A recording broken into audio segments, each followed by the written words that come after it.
from an HSW. Hey!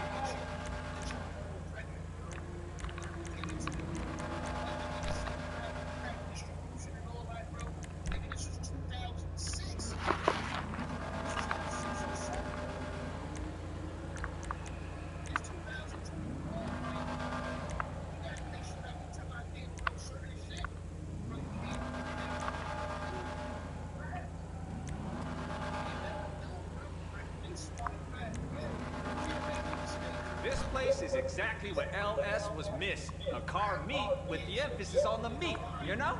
Love, real shit. But nothing too sweaty.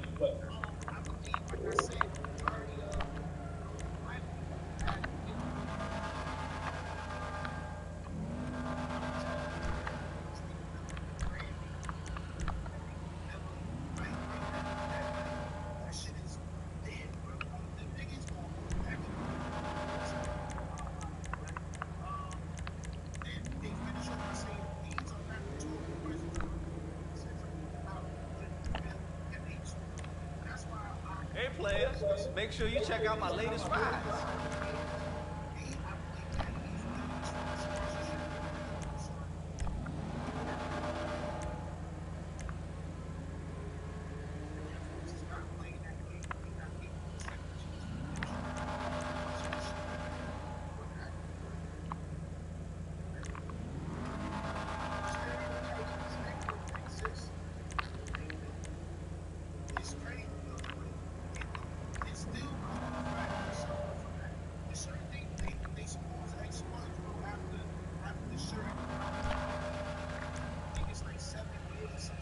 Pulled up next to 5-0 yesterday, he started bumping the bass. If he'd have come after me, I'd have burned his ass.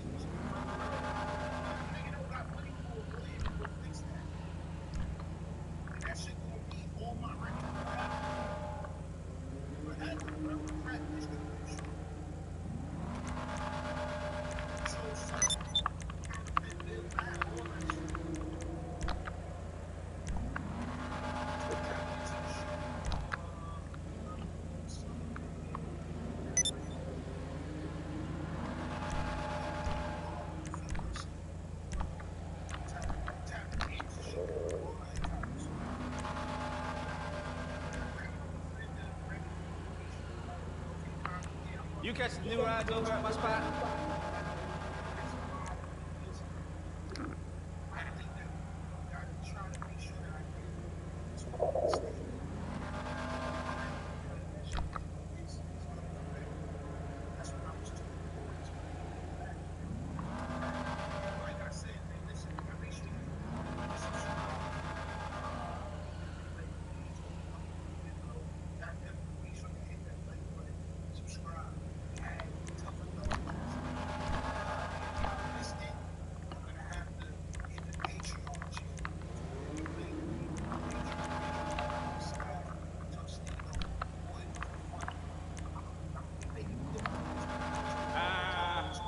I'll jump in the next race.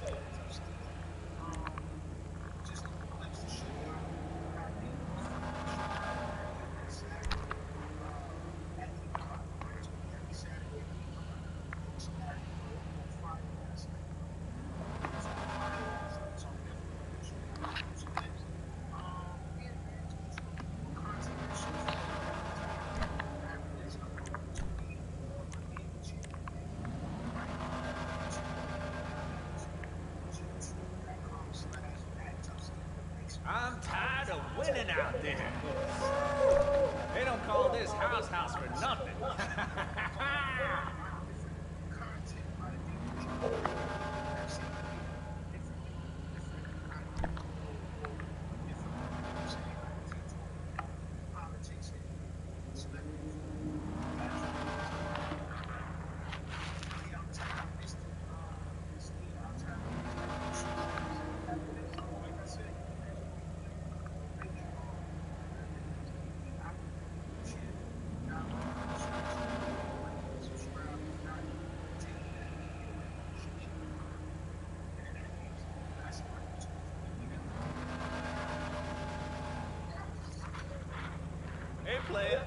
make sure you check out my latest rides.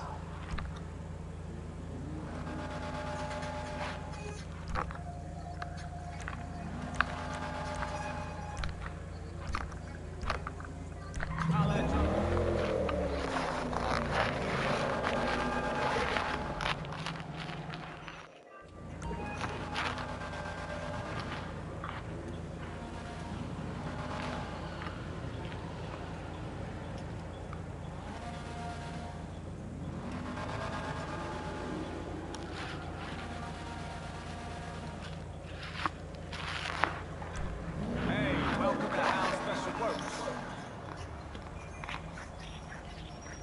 What's poppin'?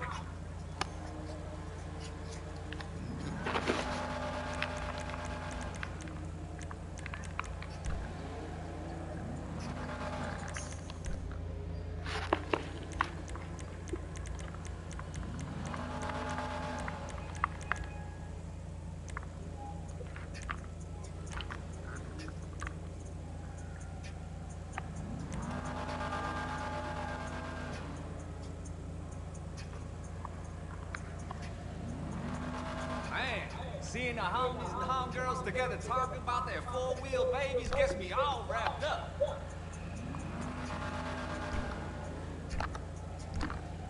Catch you on the other side.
You in today?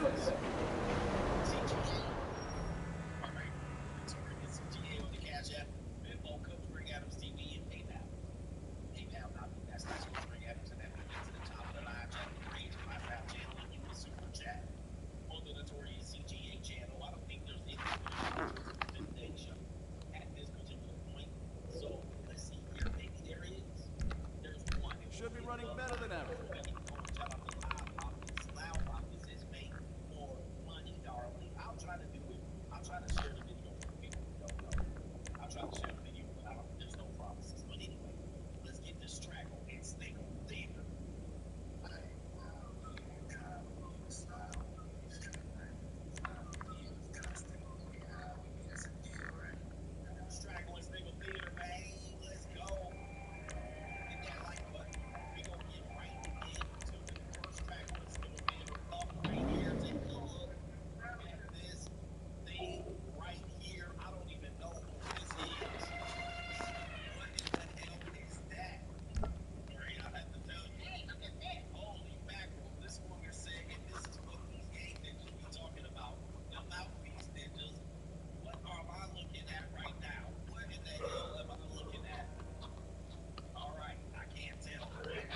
Mouthpiece, man.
the best mechanic in LS do for you?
Sleep around. I'd rather do pornography and then get paid for it instead of doing like the other girls are, hooking up for free. Let's let her explain. To be perfectly honest, one of the main reasons I even got into was because I didn't want to be the girl just hooking up with guys for the hell of it. I was like, if I'm going to hook up with guys, I want to get paid for it. And I don't want to fuck just anybody. I want to successful, attractive men. I'm not going to waste my time with these fucking losers and bottom feeders. I'm going to be completely honest. To be perfectly honest, one of the main reasons I even got into was because I didn't want to be the girl just hooking up with guys for the hell of it. I was like, if I'm going to hook up with guys, I want to get fucking paid for it. And I don't want to fuck just anybody. I want to successful, attractive men. I'm not going to waste my time with these fucking losers and bottom feeders. I'm going to be completely honest. Thank you. It's getting tough out here. They like, man, I can get paid for getting this punani, and I don't lose any leverage. Like, I don't lose any social status. People don't consider me, beneath. Hoeing is sex work. Sex work is work. she called the ninjas a bottom feeder, but she a prawn actress. Hi. And by the way, listen, I've watched worse prawn in my life. But how often is she going to be casted? This is a gordita. I know a gordita when I see one. What is she, a maid? She going to play the Mexican maid? I know her. What is her last name? She a gordita. She definitely a gordita. With that curly-ass, nappy-ass hair. Stop. Like, how successful a prawn actress is this woman? I mean, can you make money in prawn? You might have OnlyFans. All right, let me see. Who is this woman? Let me do some follow-up. Oh, I see her. Okay, she look a little bit better on her profile. All right, but yeah, she got a square SpongeBob square booty in the pants. All right, yeah, she about to do MILF Maid prom in a minute. All right, man, the world's going, man. All right, the world is filled with pimps and hoes. Where we stop, no one knows. All right, the world is mine, can't you see? Somebody says she's thin. She is thinner, but she still got a refrigerator body. She ain't got yeah. I see her. I mean, I would smash, but yeah, it's a future gordita. All right, but anyway, wow. Yeah, I mean, that's an easy night for CGA. All right, we got one more. In Straggle and Single Theater, we got a mother-daughter cam girl OnlyFans girls. All right, this is Soft White Underbelly.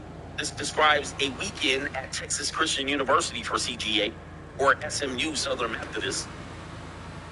Soft White Underbelly is going to show us a mother-daughter cam girl models. Now, we got mothers and daughters. Well, how far is this going? We're going way too deep into the rabbit hole. Okay? We're going way too deep in the rabbit hole. Now we're putting out, we got a girl named Africa in Waifu, or Waifu. Waifu in Africa. Mother and daughter cam girl model. Send it. Hey, man. Okay.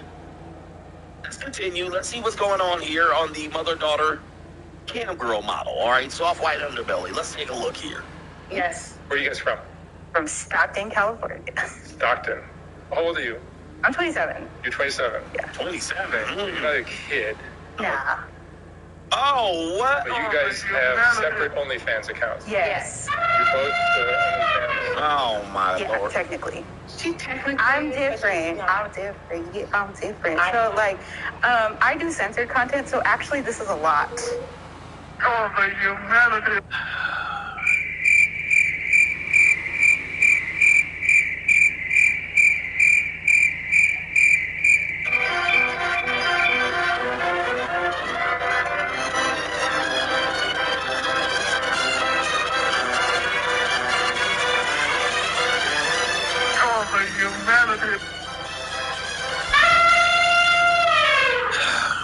I mean,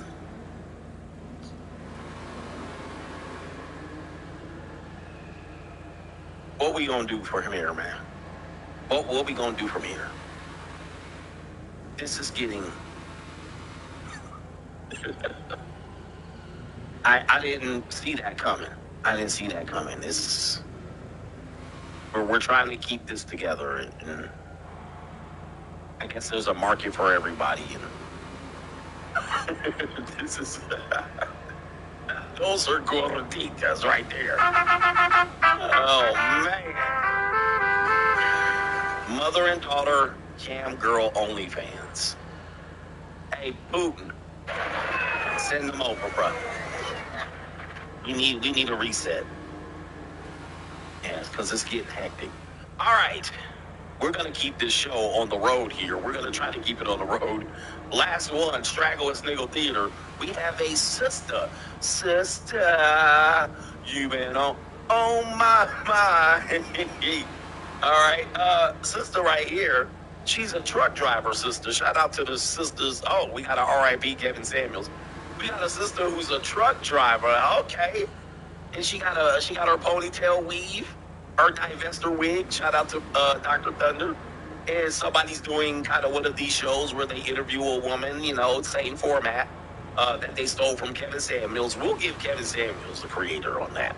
Then everybody kind of follows suit. And this owner-operator says, of a truck, says you have to make $100,000 a year to date her. Let's go. Let's go with it. Right here. You got to have money. No, I'm not a gold digger. No, I'm not a gold digger. But you got to have money. So how much money are we talking? You gotta know. You said you gotta have money. You know how much money Yeah, you have. but majority, half of them don't have the money with the level where I'm at. So, you know, at least 100,000. Oh, so you want to make at least 100,000 a year? Yes, because I got big bills, not Big. small bills. Okay. Period. Y'all heard that? Do they? You got to have money. Well, I got money. Look at this, man. I mean, if I make $100,000 a year, and this is my result. Like, this is the best I can get. Like, this would be a shame. It would be a travesty if this was the best I can get at 100K. Well, 100K, 300K is the new 100K. So, I mean, you right back down at the bottom. Like, you swimming upstream trying to get to 100K just to get a bottom of the barrel. Bitch that drive a truck all day for a living. She be at truck stops watching my homeboy truck owners be hitting them lot lizards. What is going on? And that fake ass jewelry tangled up ass bitch over here. Come on, man. This is crazy. I got big bills. So you want to date a person because you have big bills. Again, there's that male utility right now. Okay, you need to make $100,000 a year for me. Why? Because I got big bills. Okay, but your bills are your bills. Right? That's not, what does that have to do with me? What does that have to do with me? I'm dating you. We're getting into a relationship. We're going to cohabitate. We're going to get married.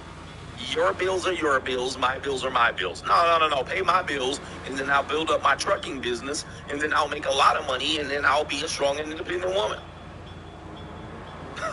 Man. All of that for that woman. That is crazy. No, I'm not a gold digger. No, I'm not a gold digger. How do you figure? But you got to have money. You gotta have money. This is all these women talk about. How much money are we talking? They never wanted. Look at this. Oh, and she, you know, she broke. She's an owner operator, still broke. And she, disgusting. I don't know. You said you gotta have money. You know how much money Yeah, you have. but majority, half of them don't have the money with the level where I'm at. Where I'm at. Whose auntie is this?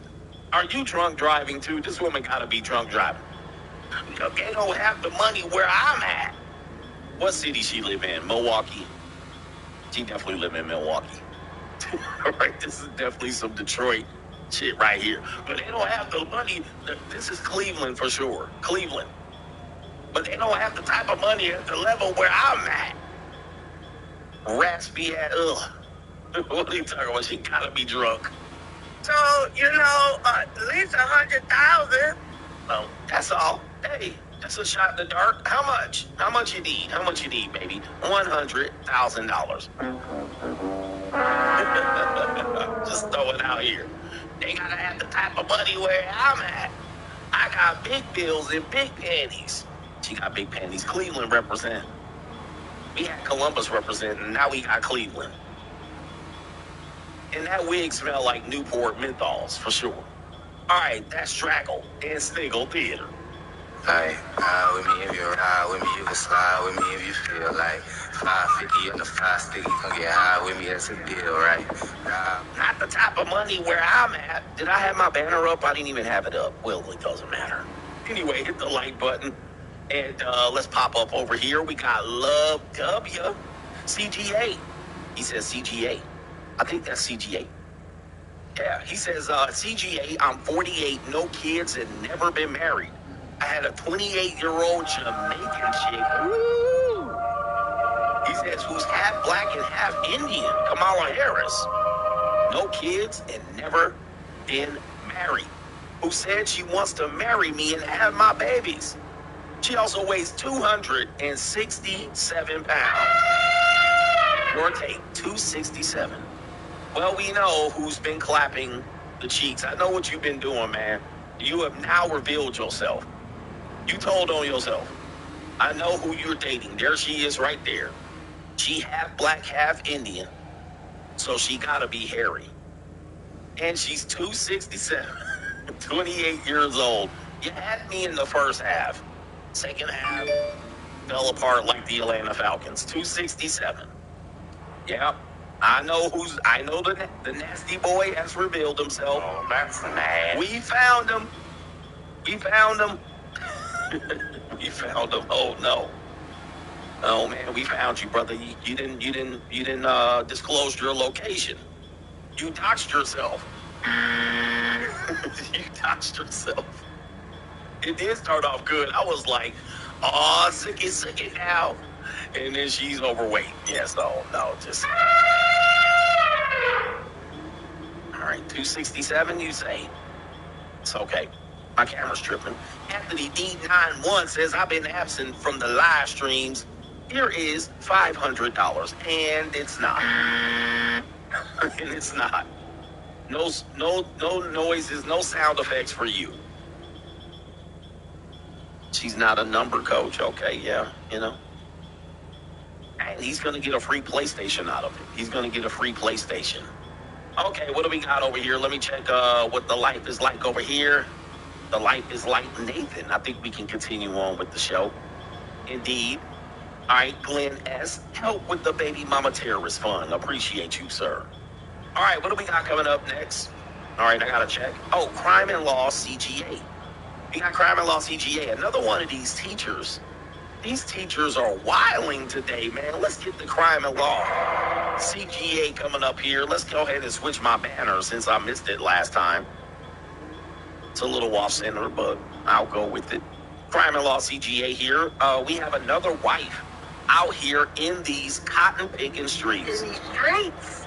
Did I report on her? Damn, all these mealy-mouth muskrats, man. These muskrats out here going crazy. In these streets. This is definitely an indicator of the sexual marketplace dynamics where 80-20 rule is wild. I think, did I report on them? No, maybe I haven't. If people are saying she ain't Millie Mouth, well, take a look at the bottom picture, the mugshot. Yeah, that's a muskrat. She a whole muskrat. She a whole muskrat. But there she is up there. She even got her muskrat ears at the top. Look, she got her mouse ears up there. The muskrat. It says married teacher arrested for sneaking into a 14-year-old student's home to have intercourse in his bed, his twin mattress. Cops found her vaginal juices soaked into the sheets. Oh my goodness. Oh, humanity. Man, what are we doing? Oh man. These bitches out of control. Man, where's the Muslims at? Where's the Islam at? You can start stoning these bitches. You can start stoning them, man. You can start making examples out of these people, man. What are we doing? I guess we need 304s in the ecosystem. This is getting out of control. All right, let me read the story. And shout out to this guy, this poor guy. He thought he was winning, marrying a whole muskrat. Man, this gives new titles to the word leaking.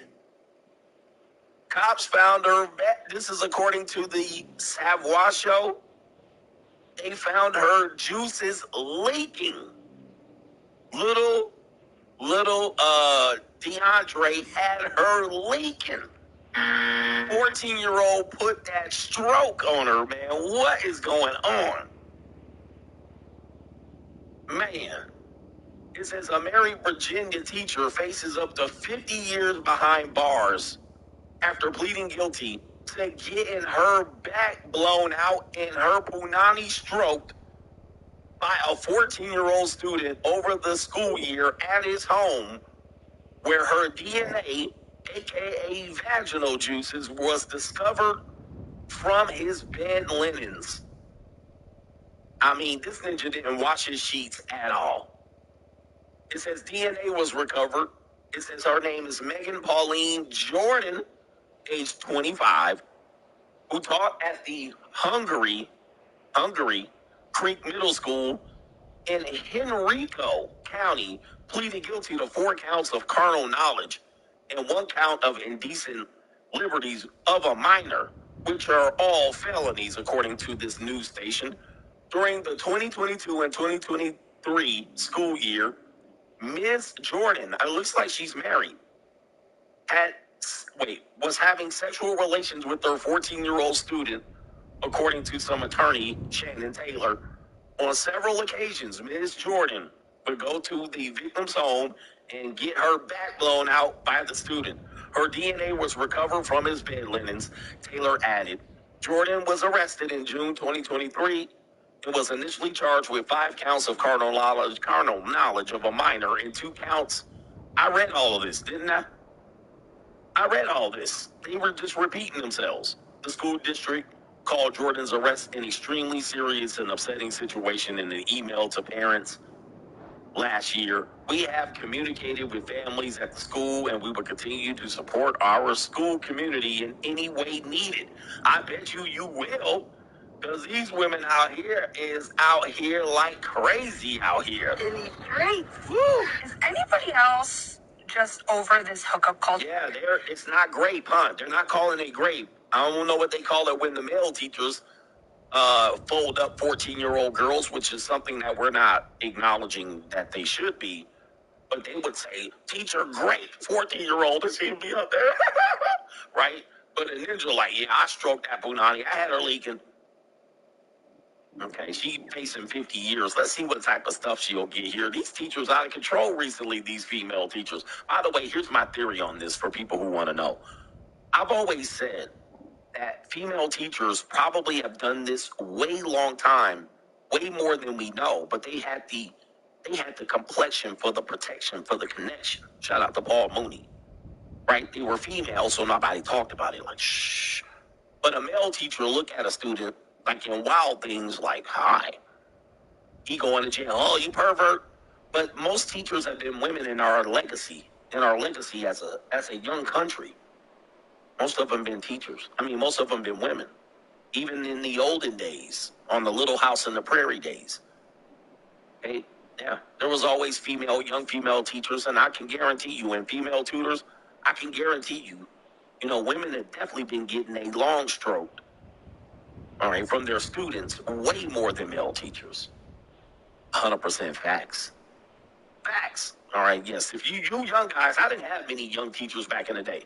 I don't think I had teachers that were 25 years old back in my days. I had old lady-ass teachers. I had cross-eyed ladies, old ladies with warts on their nose teachers.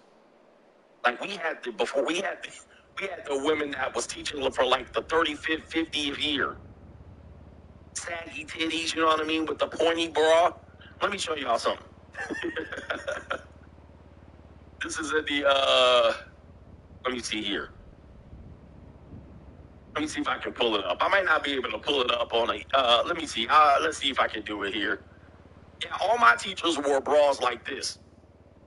All my teachers wore bras like this. You know what I mean? They was like old ladies, they taught from 1950 to 1990. That's what my teachers look like. Yeah, World War II ass teachers. Teachers from the Christmas Story ass teachers. All my teachers was old and fat. With warts on their nose, cockeyed, and they wore the glasses with the string on it right here, and they had to put their glasses up like this, and they looked over their glasses. Their glasses hung on their titties like this, with the string on it, and they used to come over with them saggy waggies, all tucked in them shits right there, and they used to come up like this. All right, now, they used to get the chalk. All right, Greg, if you talk one more time, I'm going to put your name on the board. And I'm like, put it on the board. I don't care. She turn around, and she get up there with the cursive. G-R-E-G. And she tapped it like that. she tapped the chalk. Say something again. I'm going to put a check next to your name. Again. Check. The next time you talk, you're out of here. 2 checks and you're out. I'm out of here. She like, check. Go to the principal's office, ass nigga. with all that arm. When she writing my name in cursive, her arm just jiggling like this.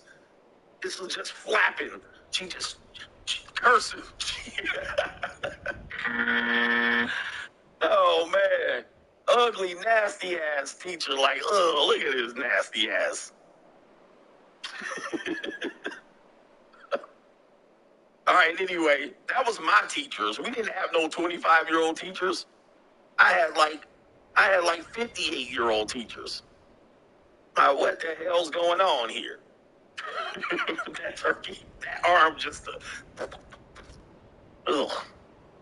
Anyway, yeah, we didn't have what y'all had today, y'all youngins. Chicken flapping ass arms. All right, I guess that's it for crime and law CGA. I guess that's it. Yes, indeed. All right, we do have a super chat. We're gonna get to the next segment. Men are so simple. Men are so simple. This is gonna be a short show, I guess. Maybe not. I might need a short show today. Shout out to Bronx King, says the only place where success comes before work is in the dictionary. Handle your business or the business will handle you. A lot of y'all, Bronx King, they don't want to hear that shit today. They want to make $80,000 a year for their first job. You gotta let them know. They want to be like, I want to make $85,000 a year. I'm struggling. How am I supposed to afford a 2-bedroom apartment living by myself? These people are sad. Hustle culture is toxic. Hustle culture is toxic. All day they scrolling a TikTok. Hustle culture is toxic. I like to make fun of them. But I always like to tell them as well, man, I started at the bottom, fam. Shout out to G Money in the building. He says, I have twice my debt saved. Should I pay it off? Get rid of your fucking debt, bro. You in the prison. Get rid of that shit. All right? Get rid of your debt. Money Mindset. Patreon.com/Coach Greg Adams. And get to the money mindset level over here. Pay off your debt. Pay it all off. All right? It is the most freeing. Guys, most people in America got debt. I don't know what the number is, but it's got to be high 60%. High 60s, probably 70%. Like debt that they cannot pay. Pay that shit off. And you will live a life that most people will never live. Don't even think twice. And this is a bird in the hand, two in the bush type shit. Okay, so what happens is people have debt, and what they'll do with the debt is they'll be like, all their life, they'll be like, I'm going to pay it off, I'm going to pay it off.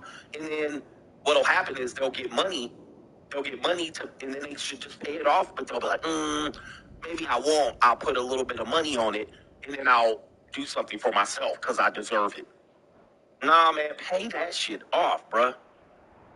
Get rid of it. You don't want it, man, because indentured servitude is real. If you don't pay it off, you're going to trick that money off. You're going to do something stupid. That money's not earning any interest if you're not putting it in a money market account. So it's not doing anything but sitting in the bank. You have an emergency fund, save enough for an emergency fund, 3 to 6 months of income. Pay that debt off. Get rid of it. Get rid of it. Somebody said chapter 7 it? Damn. I'll tell them to chapter 7 it. Well, bankruptcy is part of the American dream. I wouldn't do it, man. Listen, I believe in money karma. I mean, not that I'm saying that I wouldn't file for bankruptcy, because sometimes you have to. It's a good legal maneuver and a tactic, and you do get it's not what it used to be. However, I would say money karma. Treat money the way you want money to treat you. Pay off your debts if you can, and you will find that thing will come back to you. So go pay the money off. You'll be glad you did. You'll feel better. Pay it off. But yeah, you'll get the money. You'll have debt. You'll have $10,000 in debt, but you'll get like a $12,000 bonus, and you're like, oh, well, if I pay off my debt, I only have $2,000. But if I put $500 on each of my debts, and I have $10,000 or $11,000, all right, now I can get jiggy. My thing is, go ahead and do the money karma. Treat money the way you want money to treat you, if you can. Other than child support, fuck them. All right, I don't care about child support. They criminals anyway. All right, but when it comes to other things like that, yeah, definitely bankruptcy will stay on your account, but it's not what it used to be. 2 or 3 years, you'll be getting American Express card offers, right? But I wouldn't do it. If you got the money, pay it off. Pay it off. Anyway. It's madness. I know what you're feeling because you're like, man, I got the money. You looking at all that money in your bank account, you're like, ooh, 30 grand in the bank. Hey, you know what sucks? It's paying off debt. It does suck. It sucks. It sucks paying off debt, guys. But I paid off debt, a lot of debt in the last 5 to 10 years. And although I was making payments, I did not get, you know what I mean? Like, it didn't feel like I was getting something. I still kind of felt like I didn't feel broke, but I was giving away a lot of money I didn't have anything to show for it tangibly. But waking up without that debt and finally looking at that zeroed out bank account is like nothing in the world. You don't realize how debt hampers you. It cripples you. It strains your brain. It's a mental brain. It's indentured servitude. It kills you. It kills you. The interest kills you. So pay that shit off, man. It's the most freeing feeling. Most people never know freedom like that. And you're missing it. Yeah, you got cash in the bank, but you are locked in. Your brain is locked in. Most women are pissed off because of debt. I've been saying that for a long time. Most of our problems is economics. And dude, $1,000 credit card bill will make your ass lose some sleep. Right? Get to the freedom, which is zero debt. We talk about personal debt. We're not talking about business debt and buying apartment buildings and shit like that. We talk about that on the Money Mindset, which is patreon.com/Coach Greg Adams. But people don't look at their credit report because they know, they don't even want to look at it. You don't even log into your credit card. You're going to be like, oh, shit. Damn, 589 credit score. Ooh, shit. Student loans, 90,000. Oh, shit. You don't want to even look at it. But there's people that I know right now that are 60 years old, 70. They still got student debt. They still got child support. And they've been living like that for 40, 50 years. 50 years. Just strapped down on debt. I promised myself I would not take debt into my 50s. I was like, I'm not going to take debt into my 50s. And I was wanting to get all of my debt off by my mid-40s. And, I got to that goal. I got to that point. I missed it by a year. And I got to it. But, yeah, man, get rid of that shit, man. Get rid of that shit. You want that credit score up? Get rid of that damn debt. Shout out to Cortez, paying some tuitions. Coach, free agent lifestyle for life. Wow, shout out to you, brother. Thank you, man. I got to give you the life for life. Yeah, get rid of that debt. Thank you, brother. Thank you for the tuition. These are some blue chips for you. These are some blue chips. He says, I've never been in debt, and I wear that as a badge of honor. It's a significant achievement. Most people's problems stem from economics and debt. That's a big one. And you want to know another one? You want to know another one? Pay off your rent in advance. You're going to feel like a superhero. Or a mortgage or whatever you want to do. Mortgages I have a love-hate relationship with mortgage. Because if you pay it in advance, you pay it down faster, but it's still there. Rent's still there as well. But if you're renting, pay months in advance. 3 months, 6 months, maybe a year.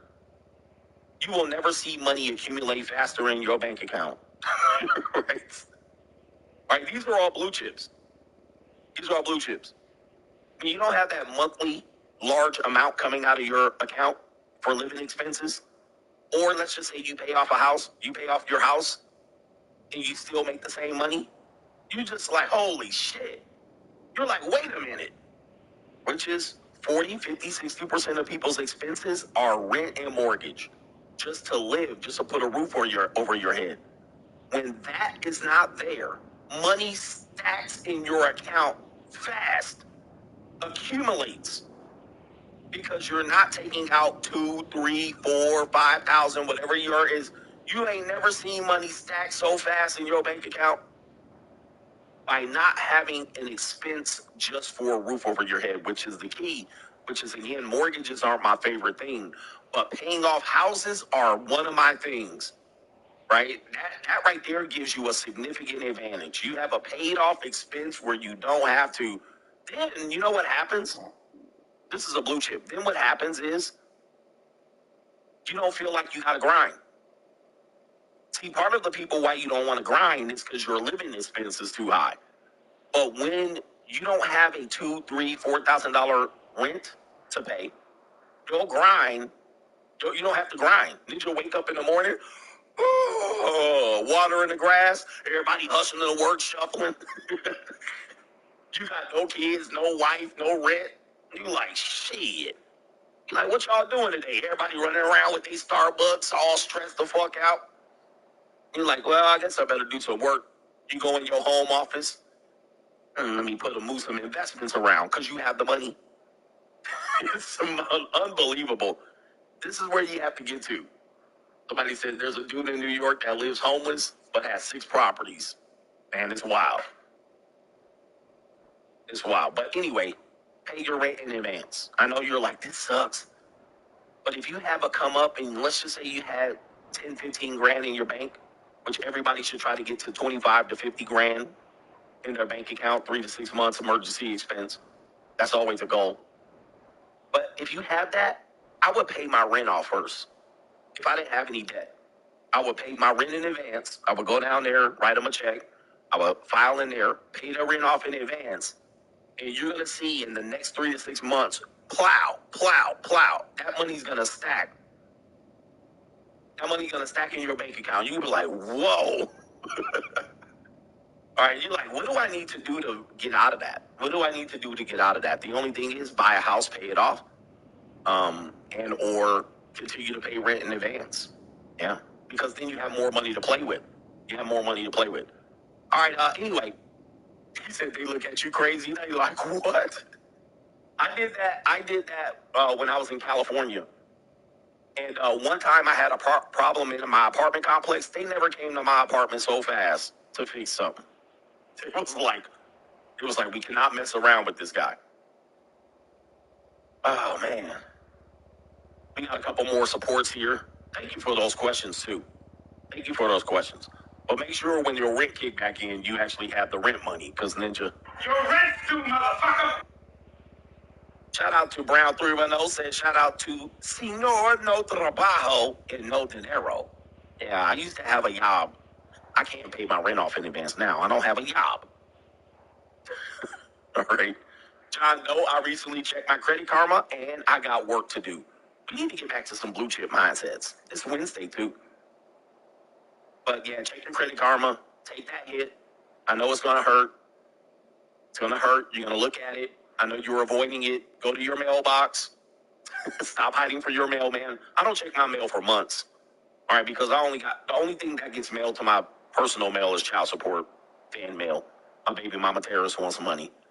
All right, but other than that, I don't have any bills coming to my mailbox. So I don't check my mailbox very often. But go into your office, your room where you have all that unopened mail at one particular point. Open that mail, deal with your reality, see where your reality is. We've all been there. Get that calculator out and get to work. Go full Dave Ramsey. We're going to go Coach Ramsey in the building. Deal with your reality, see where you are. Yeah, we fucked up. It's a part of life. A lot of women are in bad shape in this manner. Bad shape. And they're dating in desperation, trust me. All right, anytime I see a woman really pushing and dating in desperation, I know they're in bad shape. And when I'm at the junior college, I really ask them, because a lot of women are like, I want to see you, I like you. And then I bring them to the side and I'm like, listen, what type of help do you looking for? Because you're not just going to, I want to see you. And then it's always this, I do have a need, I'm in a bind. And what you'll find is they're throwing good money at bad. They're throwing good money at bad money. They're in debt, student loans, or they got credit card debt, or they're barely paying their rent. They're paying lawyer fees based on evictions and shit. They're in bad shape. And I'm like, just pull out, let's get a spreadsheet on Excel. Let's get a spreadsheet and put all your shit in here. Let's see where you're at. You know what they do? They gone. They don't want you to know, and I get it. People don't, it's embarrassing. It's embarrassing. But they don't want you to know. But lots of your family members and friends and relatives and children, if you have adult children, they are in a bind. They're in a bind and they're in debt.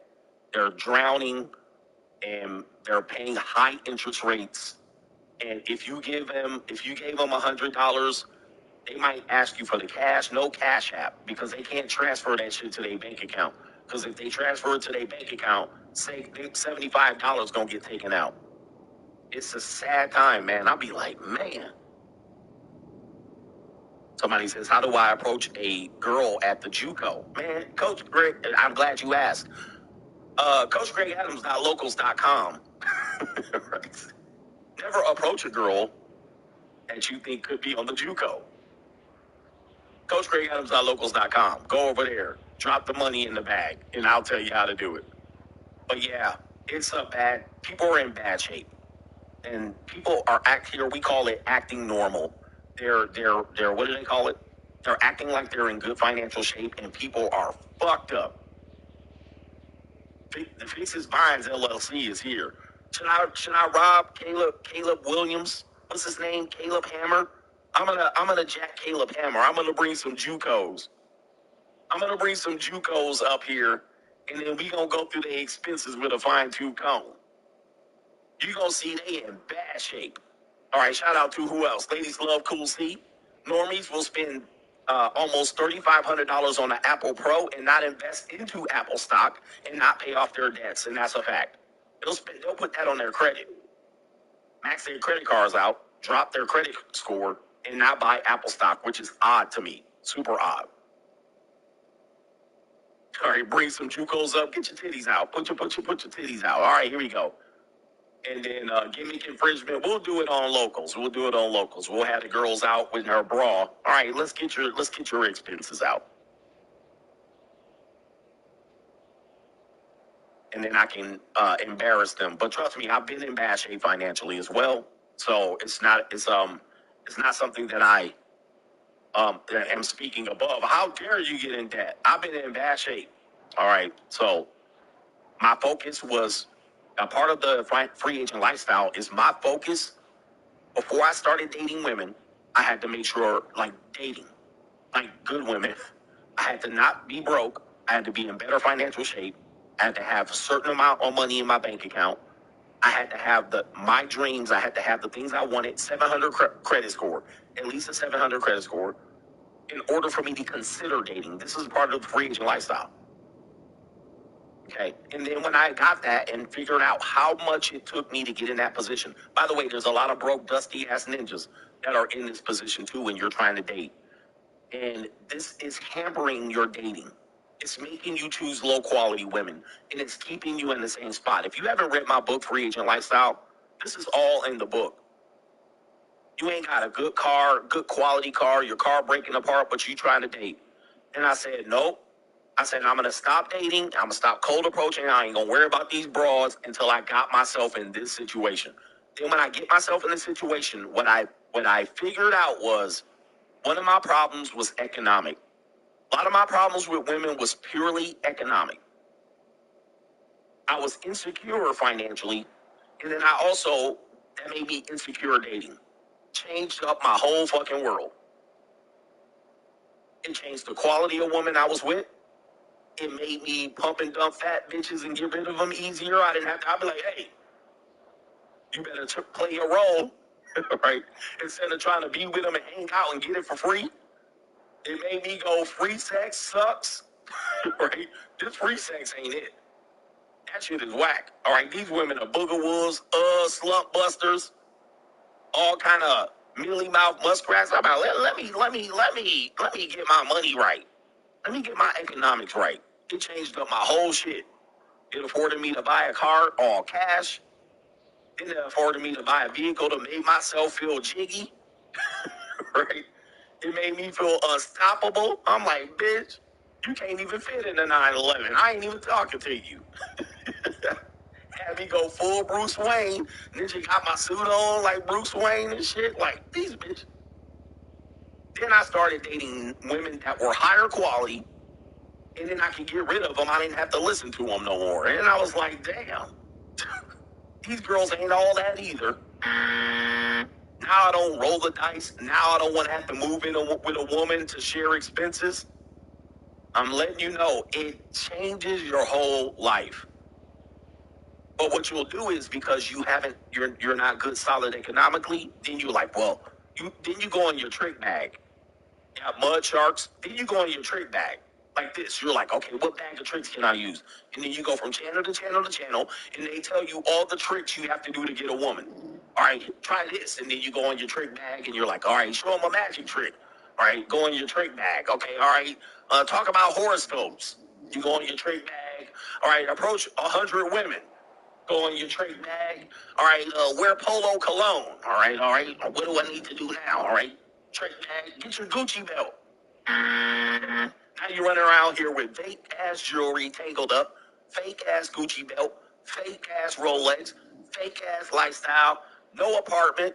You got a twin bed mattress in your bedroom with your roommate with piss stains, piss infested ass mattress. What's in here? Overcome objections, all right?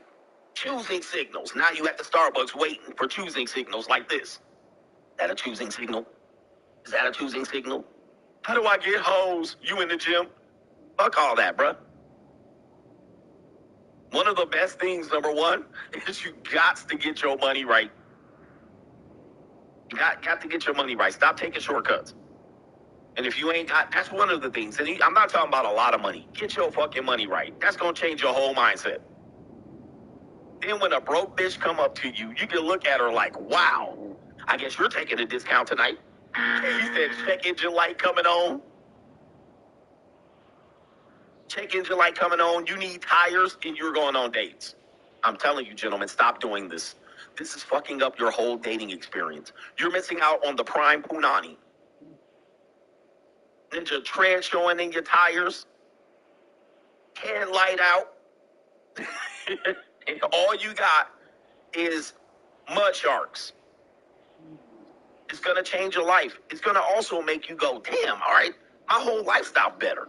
Aren't you going outside, eating good? Then you know what you're going to do next? You're going to move to a nice neighborhood. You're going to move to a nice neighborhood. And this is what makes moving to a nice neighborhood does. It makes you stop sleeping with booger wolves, slump busters, and mud sharks. It makes you do it. Because when you're in a nice neighborhood, he said oil leaking. Because when you live in a nice neighborhood, you can't be the man and say you boning all these chicks, man. You should see what I'm doing out here, player. And you bringing home slump busters. Because everybody gonna see you with them big ass slump busters. And you was like, I thought you was getting punani. And they gonna see them big ass mastodons coming down the street, shuffling, gloom, gloom, gloom. And they ain't gonna see no flatback Supremes, no curvy Latinas, no spinners, no flatback Supremes. They ain't gonna see nothing but booger wolves and a whole buffalo herd clobbing down the street calling your name.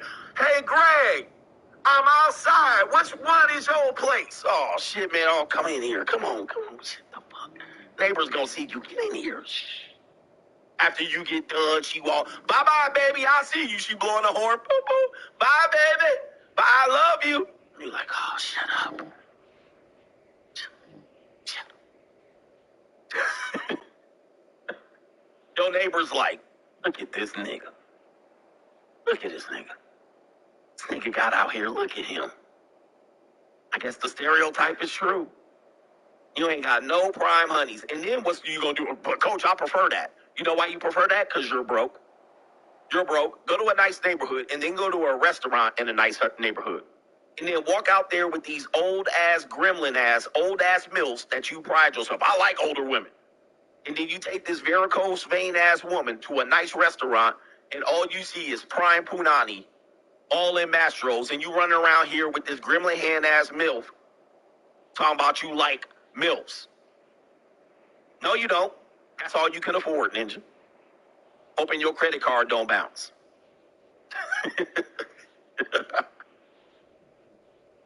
Yep. You gonna see all the prime women coming out, all tightly packed, all they shit all packed in, nice and tight. All right, they got their dresses in. You coming in here with saggy waggies. All right. they like, look at this nigga, man. Yo, part of the game and living in this neighborhood is you gotta have a nice house, nice car, and your women gotta be nice, ninja. You can't come in here with these nasty women walking feet hurting. She got her big ass calves in her boots walking in, ninja. Get your money right. Get your money right, ninja. Yep, she's sweating.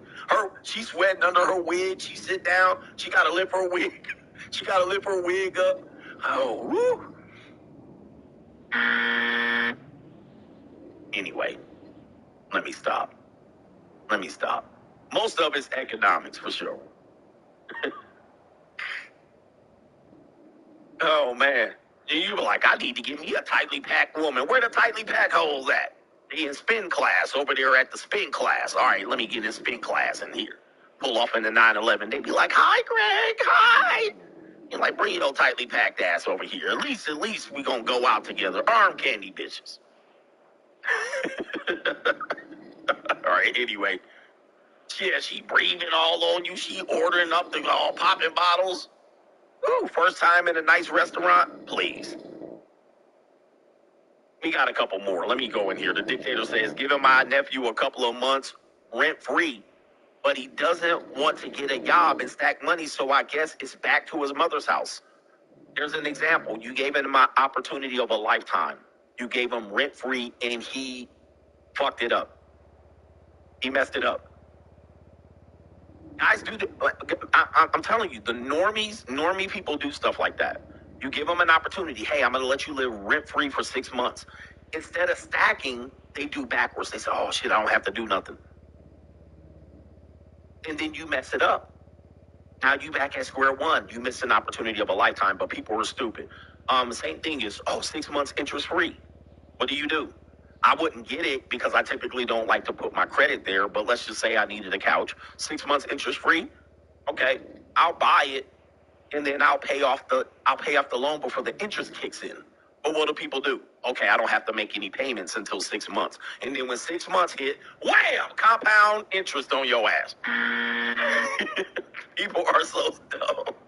People dumb. I'm like, you stupid. You had no interest 6 months. So you said, I'm not going to make any payments. You dumb. Make the payment. Like, pay it off before the interest hit. Because when the interest hit, they're going to be on your ass. And don't miss a payment. They're going to repossess your furniture. Ninja, I'm just letting you know. You can't help people out, man. People are dumb. People do dumb shit, man. Anyway, shout out to YouTube. Says, do you recommend getting a personal assistant if you can afford it? If you can afford it. But you have to make sure that they have personal assistants are very much, you have to manage them, which means a lot of time you'll spend a lot of time telling them what to do on a daily basis. And sometimes you be faster if you just do it. But over time, if they're efficient, it'll be better. But you have to make sure you hire a good personal assistant. Don't just hire anyone. And do not hire a woman, a pretty woman. Hire an old, fat, sloppy woman. Especially if it's a woman that's going to be in your house. Hire somebody you don't want to be fucking on. Because if you start fucking, and you will, if you hire a nice, cute, young girl, you're going to be fucking on her. So, don't do that. You're going to be taking her to the Vince McMahon room. You're going to take her to Vince McMahon bill. All right, honey, you need a job? All right, I'll give you a job. It looks like I'm a helpful guy. I'll start off with a salary, $15 an hour. All right, come on over. 2 days a week. She come on over. She start doing a little bit of work. You looking at her, you like, oh, looking at her feet. She tightly packed. Yeah, now don't do it, ninja. Don't do it. All of a sudden, you be taking her to Miss McMahonville, and she gonna pull in a sexual harassment on you, ninja. Nah. She gonna stop working. As soon as you hit it once, she gonna stop working. Don't think she gonna do her job. She gonna be like, why don't we take a break and go get lunch? And then we'll go get some chimichangas and some enchiladas. And then you'll have Montezuma revenge. People like, can I dookie on your forehead real quick?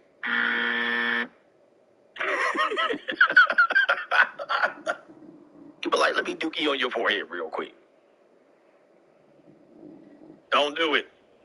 Don't do it. These girls, this is how they come off with a bag, bruh. And they have all your info, all your bank account, all you done had them log in, all in your shit.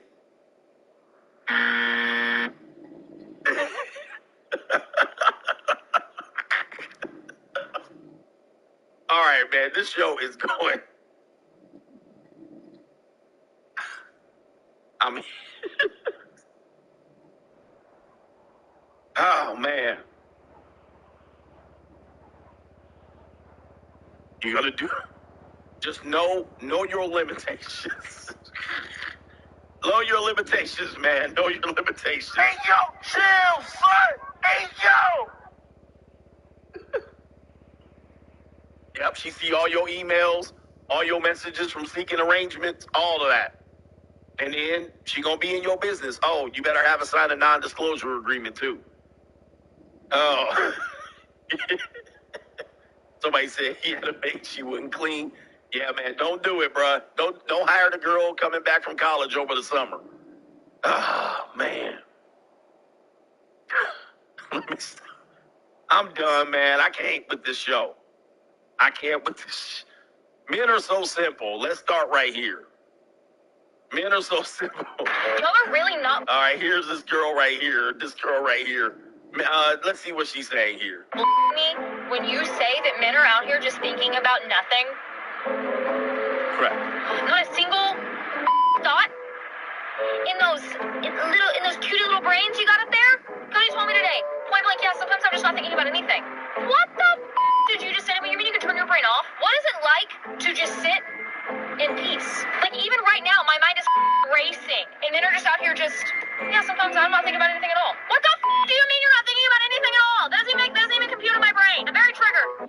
Y'all are really not me when you say that men are out here just thinking about nothing. All right. So here you go right here. Goodness. I dated a girl that looked just like this. All right, that's so funny. Anyway, the black women are like, see, you like those big toes. She looked just like that, all kind of mealy mouth, short chin, gray eyes. Anyway, hell, she had freckles everywhere.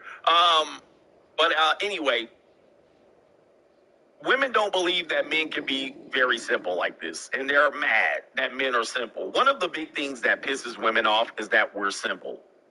We're simpletons. Men are simple. We think of this, you know what I mean? We love what we love, and we don't like what we don't like, and that's how we do it. Okay? And so she's sitting up here trying to figure out why men are simple, and it pisses them off. And my mind is racing. All right? My mind is racing. I can't deal with it.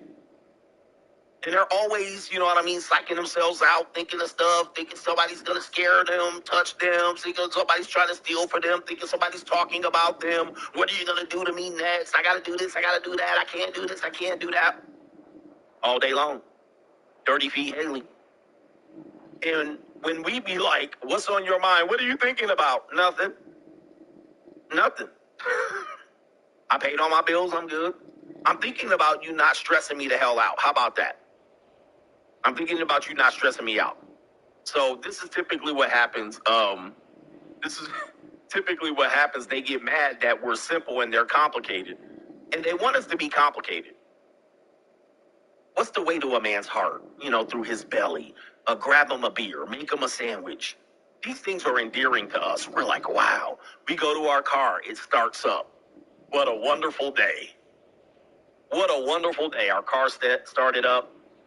Ain't nothing wrong. Nobody's causing us problems. Most of our problems come from women. Most of men's problems come from women. Like, we're trying to figure out and fix their binds and their problems. They want to sit down. Can you listen to me for a minute? I want to talk to you about my problems. We're like, okay. And then you listen to her shit. You don't say. Well, why didn't you just, oh, you don't want me to tell you? Okay. Yeah, just listen, okay. Oh, wow. That bitch. You know what I mean? We just want to ease, put our hands down our pants, turn the game on, grab a brewski, have somebody drop that neck. All right, you want to come? You know, you want a girl to knock at your door. You know what? I've been watching you. I've been a neighbor of yours. Can I suck your... There's barbecue in there. Yeah, come on in. Yeah. Game on. Touchdown. She finished up. Good girl. All right. All right, she says, I'll see you later. How about next week? All right, next week. You don't care. We want a nut. We want quiet peace. We want a brew or a drink, a beer. We want a cigar, quiet, the game on. We finish our work. It can't be that simple. Sandwich. Shout out to the Dr. Thunder and the sandwich gang. Give me a sandwich. Take a shower. Play a video game. So, you know, men are super simple. The thing that complicates us is women. So niggas will be like, nah, man, you got to do better in life. You need to be out there talking and pulling hoes and running game. You're like, I don't, it's a waste of time. Come on, man, what's wrong with you, player? Yo, Matt game ain't on, man. You ain't getting enough bitches. Well, I had a girl last night. She came over and it's like, it's one of those things. But yeah, get a little bit of money in our bank, pull our bank account up. Oh shit, we got $3,000 in the bank. $3,000. And tomorrow it'll be $3,200 because we don't got nobody in our pockets. We don't got nobody bothering us. But if you got a girl, you pull up your bank account. I got $3,000. By the end of the night, you got $2,600. And then by the morning, you done got a whole bunch of shit that hit your bank account that was pending charges. Now you got $2,100. Like, this bitch, I didn't even do nothing. I didn't even do anything. And I got $2,100. How did I lose $900? How did I lose $900? The woman. And she was sitting there talking my ear off. Don't you want to talk? Don't you want to communicate and listen? I don't. Silence, you fool. No, I don't want to talk. TV go right here. And here she is, young woman. Somebody called her Dirty Feet Haley. Men can't be this simple. Correct. Not a single thought in those cute little brains you got up there? Cody told me today. Point blank, yeah, sometimes I'm just not The Kurt Angle. thinking about anything. What the did you just say to me? You mean you can turn your brain off? What is it like to just sit in peace? Like, What is it like to just sit in peace? It's a beautiful thing, Haley. Dirty Feet Haley. It's a beautiful thing. And her mouth is annoying. That high-pitched voice, could you imagine? Every day, just her just trying to figure out life, floundering, don't want to be told what to do, rebelling, sabotaging you, but want you to listen. Yeah, bruh. Peace. Quiet. Be quiet. Silence, you fool. Be quiet. Ladies, the best thing you can do is be quiet. It's that simple. But they be like, no, you want a smart woman. You want a woman that challenges you. I don't. Trust me. The world challenges me all too much. If you could just be quiet. Silence, you fool. If you could just be quiet, you'll be perfect. Ladies, are you listening to me? The ladies are appalled right now. You cannot just think that I'm going to just sit here like a wallflower and be quiet like a good woman. You don't say? Really? You can't do it? You can't do it. But perhaps if you did, I might like you a little bit more. Just be quiet. They can't do it. All right, anyway, she's irate. She's mad that we're so simple. Wait, this can't be true. Like, even right now, my mind is racing. And men are just out here just, yeah, sometimes I'm not thinking about anything at all. What the do you mean you're not thinking about anything at all? Wow. No way. Doesn't even compute in my brain. I'm very triggered. Yeah, she triggered. She triggered.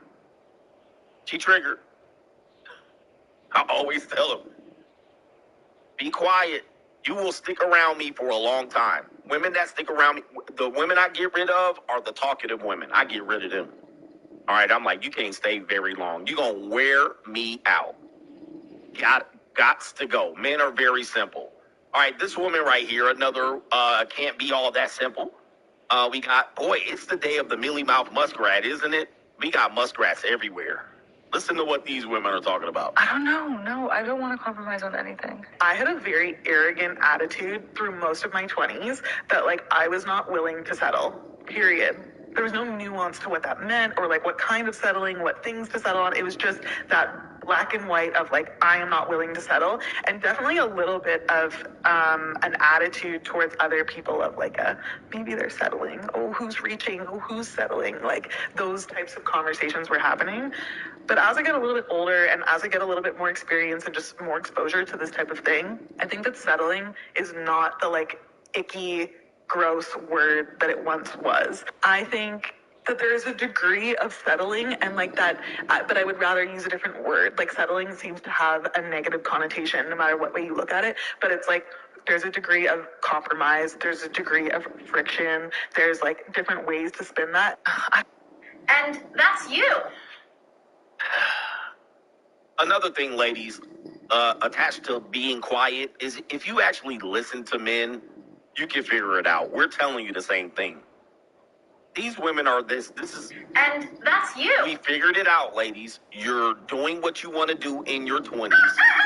And then you're trying to settle down in your 30s. Everybody sees this coming. Everybody knows what's up. What happened? You're going to hit the wall. You're going to settle. You're going to start taking... And then you're going to have... And she says, I don't want to use the word settle. I don't give a shit what you change the word from. You're going to change the word. I really don't want to use the word settle. I want to use another word. So just changing the word is going to give it a different meaning. You're still doing the same thing. I mean, it's simple. And that's you. You're not fooling anybody anymore. We got too many red pill content creators. Or red pill adjacent. We got the playbook, right? Slim KG. We got the playbook. Everybody knows. They act like we're over here making it up. And then when we tell you, you're like, that's not true. We still have value. And then... And that's you. We know what's going on, bruh. We know what's going on. You try to fool yourself with your own lies and you try to make us eat up the lie. Everybody knows what's up. What happened? Where did all the men go? You're doing the thing, lady. You're hitting the wall and you're switching it up. You ran out of Chad, Glocktavius, Keandre, Giga Chad. You ran out of options. Now your options are dwindling. You're in a need-based relationship. Your eggs are freezing, or you're throwing bad eggs. Your fertility window is near. And now... And that's you. Now you want to cooperate temporarily. Stop. Shot clock, you buzzer beater baby. Sandman, baby rabies. We already know what's going on. It's not a secret anymore. Stop. Late term pregnancy. Hail Mary marriage. Marry the short guy. Everybody knows what's up. And then they act like when we explain it to them, that's not it. And then they're going to bait and switch, divorce, great be the kingdom come, knock you out the box, take your kids' child support real quick. What are we doing? And then they just explain it different. No, it's not true. But what we're trying to say is, yeah, you're saying this. And that's you. This is what you're saying. Come with me. Hail Mary. You want me to bust in them cheeks? You wouldn't have dated or married me 10 years ago, but now I can bust in your cheeks, and now you're gonna have my baby 1, 2, and 3, and then I'm gonna lose those babies the rest of my life. Yes, everybody knows what's gonna happen. Stop. Dudes aren't falling for this anymore. They're not falling for this. This is sad, bro. No, I don't want to compromise on anything. I had a very arrogant attitude through most of my 20s that So I was the shit. My shit didn't stink. I had top value. I could date and get who I wanted somewhat just because I was young. So I had an arrogant attitude. Like, I was not willing to settle. Period. I don't want to settle. I got options out here. You're going to have to pay for me. I ain't settling for less. Make $100K, blah, blah, blah. There was no nuance to what that meant or like what kind of settling, what things to settle. I refuse to settle. It was just that black and white of like, I am not willing to settle, and definitely a little bit of an attitude towards other people. Yeah, I was too big for you. You were too short. You were too ugly, too fat, too balding, too poor, too broke. Blah, blah, blah, blah, blah. I made more money than you. I bought my own house. I got my own car, fucking independent. Yeah. All right. Like, maybe they're settling. Oh, who's reaching? Oh, who's settling? Like, those types of conversations were happening. But as I get a little bit older and as I get a little bit more experience and older and experience, you say? As I get older and experience, you say? Okay. So you think this is still valuable? I still have value. Okay. All right. But you're settling here. just more exposure to this type of thing, I think that settling is not the like icky, gross word that it once was. It is, because we know. And that's you. Yeah, before it wasn't. Well, it's not as icky as I thought, but it is to us. We see your game, lady. We know what you're doing. We all know what you're doing. Hail Mary buzzer beater, baby. Baby rabies. Eggs, throwing bad eggs. Future autistic, baby. We know what's going on here. And that's you. Pay your bills. Pay off your student loan debt. Yeah, that's what it is. I'm getting a bad deal. I think that there's a degree of settling and like that, but I would rather use a different word. Like, settling seems to have a negative connotation. Because, yes, it does. And that's you. You're fooling yourself. So it's a negative conversation. So we're going to make a new word. What's the new word? No matter what way you look at it, but it's like, there's a degree of compromise. There's a degree of friction. There's like different ways to spin that. I don't know. No. And take a look at this, man. Like, Millie in the mouth. Oh, man. It's Millie mouth day today. This is crazy. I want to be married. Marry me. 6 months in, rushing me to the altar. Hurry up, marry me. And I was... All right, here it is right here. This guy's going to say... I don't know what he's going to say, but his hairline is neat. Noticing that all of these soldiers were marrying all of these Japanese girls. And, you know, like, I love black women. You know, I don't have any, like, I just love black women. And so, just perfect. And so, like, for me, I was like, what? I'm a curious person. I'm like, why these Japanese girls? I want to know. And when I had conversations with a few of them, what they told me was like, you know, there's no pressure. Like, we drive a Geo. We got an apartment, and she happy with me.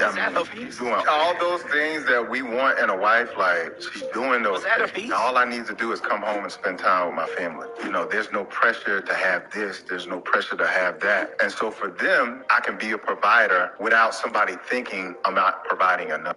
Was that Hafiz? That looked like Hafiz. All right, maybe it wasn't. Who is this guy? The Dr. Holistic. He said, you hear what he said there? You hear what he said? All right, he said, I like black women. All right, I like black women. And he's like, then I found these linglings. It's like these linglings. Yeah, I love black women, this ninja. Was that Hafiz? Let me see where. I didn't even notice it. Let me see. That's not Hafiz. There was Hafiz earlier in the video here. I recognized the other guy. Where is he at?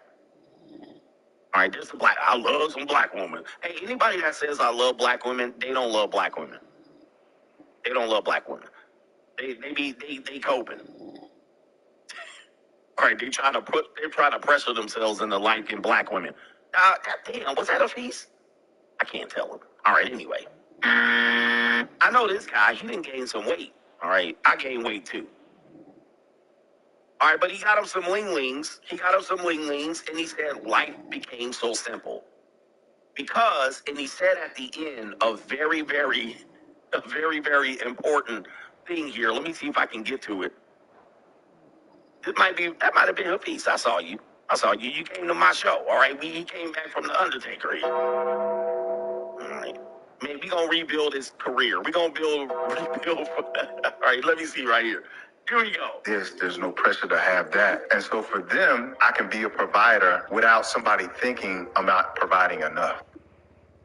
Very important point. I can be a provider without someone thinking that I'm not providing enough. That's actually a bar. I'll give him that. I don't know who the guy is. He'd probably be sipping like Hafiz and all them. I can be a provider without having someone believing that I'm not providing enough. That is actually a simple way to communicate a message. Let me see what he said. I could be a provider without someone thinking I'm not providing enough. That's actually a bar. That's a barski. That's a barski. All right. That's actually true. That's a lot of men don't have that. Maybe because they are not economically there, but not every man is going to be top-notch economic. But that is a good-ass point. That's a simple way to put it. Because women believe they got to put pressure on you. They got to put pressure on you to perform. Now, because their whole thing is, I can make a man a millionaire. I can make a man a millionaire. But they can never make themselves a millionaire. So they are linking up with you, and they're going to tell you how to spend your money. All right? Don't buy a motorcycle, buy an apartment complex, which is good knowledge, while they're spending up buying shoes. But that's actually a good point, because that's what a lot of guys feel. They're judging and they're pressured the entire time. It's almost never enough when you're dealing with somebody you're providing for that's telling you it's not enough. I played a video earlier this week from a woman who says men pretty much have to be perfect. And of course, women believe this, but men have to pitch a shutout. I say we have to pitch a shutout. Some men say you have to pitch a perfect game. The one time a man messes up, oh, we got, right? They're ready to throw you under the bus. All right, I'm not happy. You know, there can't be any semblance of, you know, we're riding a wave economically. Some women think they can get with the entrepreneur guy, but when you get with the entrepreneur guy, he works like crazy. Sometimes he can control his own schedule, but he'd rather not, because he knows there's peaks and valleys. There's times, there's rainy days, there's days when the sun's out. So if you do get an entrepreneur, I deal with a lot of women that say, hey, listen, you can work from anywhere, right? Mm-hmm. You can take vacations whenever you want. Mm-hmm. You don't have a boss. You can just come and go as you please, right? Mm-hmm. And they'd be like, oh, okay, well, let's go to Antigua next week. No, I'm not. Why? Because I'm working. Yeah, but you don't have to be there. You can do it from anywhere. But I'm working, right? Many times you will find that entrepreneurs never feel comfortable because they're challenging themselves. And the worst thing you can have is a person like that. Because then later on, when you're with them, as you take days off, it does affect you because you don't have vacation pay. You lose income. You're, going over there and kind of working the same. It's not the same type of work because you're going to go on vacation and be fucking and all that stuff in the hotel room. So you're not really working. So then what happens is, not only did you lose your income from that week going out on one trip, you also lost your income that you were going to make when you were going to work when you were not from home. Then what happens is the next week they want to go on another trip. Oh, that trip was great. Let's go to Cancun the next week. And you're like, just because you can do it doesn't mean you should. And you'll find that out as an entrepreneur. You're never comfortable. You're never going to be like, okay, yeah, I could just take off. But they see that and they take advantage of it. And then when you can't do it, then they're like, this isn't what I want. You're always working. You're like, what? So it's never enough with them. It's never enough. So he's saying, but women are going to say, if you have a guy like that, then he's going to do less for her. Well, Asian women, he's saying over there in Korea or Japan, wherever he was, they don't mind less. They're not chasing bags and trying to keep up with the Jones, and they're not trying to buy Louis and Fendi handbags and high heels and go out to expensive restaurants. That's all people who are using you that want to experience that lifestyle. You can afford my lifestyle. You can give me the lifestyle that I want. They're just using you. They're using you. They want to get married, want to be in a relationship, want to go on the trips, drink all the drinks, smoke all the smoke, do all the fucking, give up the leg, buy all the knickknacks, go. So that's kind of what he's talking about. I'm going to read the quote again. He says right here, I can be a provider without someone thinking I'm not providing enough. You will find that women will, you provide this, that's the bar. That's the bar. Then more. More. More. Those women exist, not in America, or they're fat. And somebody says you're never off because you're always thinking of work. Yeah, I remember Jay-Z had that bar. Jay-Z said, if you are, self-employed entrepreneur, business owner, if you're thinking about work, that's work. You're on the clock. And some people think 9 to 5, you can stop thinking of work. And this is the thing about that I try to tell people that are in not 9 to 5, corporate jobs. And they say, well, the manager doesn't do what we do, and the manager doesn't know how to work a spreadsheet. The manager doesn't know how to cut wood. The manager doesn't know, the supervisor doesn't know, the executive, the C-suite, these guys don't do. They just spend time golfing and spend time working and giving orders, and they should be down in here grinding with us grunts. Well, what you don't realize is that the difference between this, more blue chips on a Wednesday. The difference between you and them is that on a weekend, they're working. They're on a retreat, they're working, they're looking at spreadsheets, they're stressing out, they're taking phone calls, they're available on the weekend, the C-suite execs are available, they gotta put out a fire. They're working 24/7. In the middle of the night, 4 a.m, they staring at the ceiling. They wonder how they gonna make payroll. They like, oh shit. If you ever worked around a person that has to do payroll for a small business, they fucking going crazy. It's a worst job. I'll never take that job.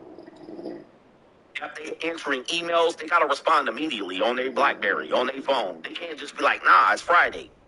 I'm taking a day off.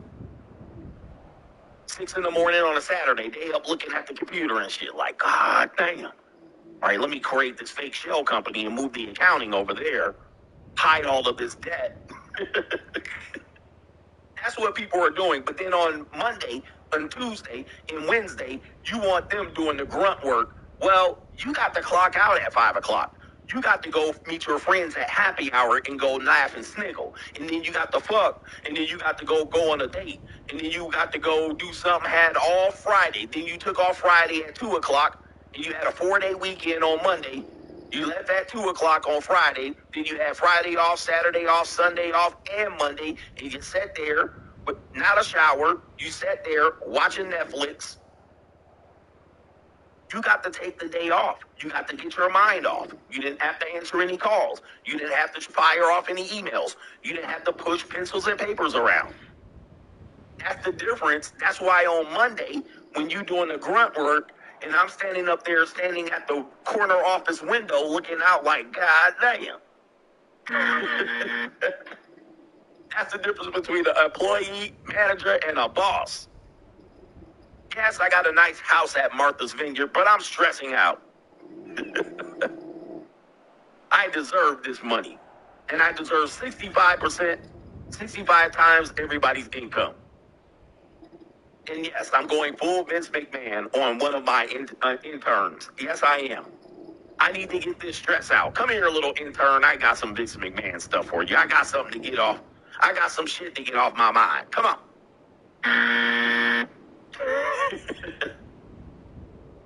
So again, Jay-Z once said, like this brother said, Jay-Z said, if you're a business owner or whatever, if you're thinking about work, you're working. You're not getting paid to work. You're getting paid to produce. That's why we have the difference between producers and consumer.